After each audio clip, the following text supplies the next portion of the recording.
Appuntamenti in agenda per giovedì 27 marzo. Tappa a Carasco per la campagna di prevenzione del diabete della ASD 4. Dalle 10 alle 13 l'ambulatorio mobile Gulliver sarà in Piazza degli Alpini per offrire visite e consulti ad accesso libero senza prenotazione.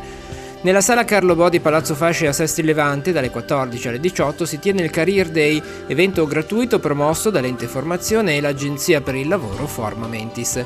Ascom Rapallo e Zoagli organizza un incontro per informare e condividere eventuali osservazioni sul nuovo piano de Ors in fase di elaborazione a Rapallo. Ritrova alle 14.30 nella sede di Corso Italia 36.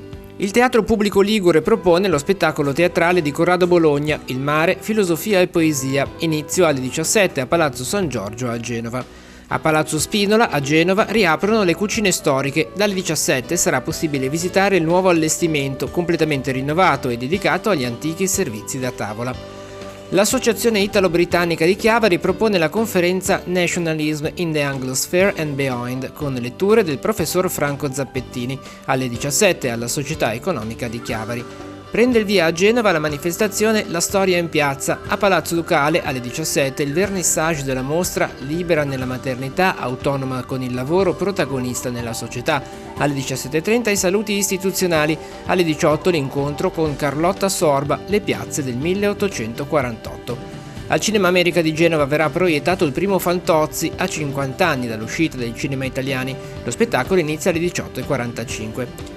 Otello, di precise parole si vive, è lo spettacolo che sarà portato in scena al Teatro Nazionale di Genova, un vibrante monologo di Lella Costa che inizierà alle 19.30.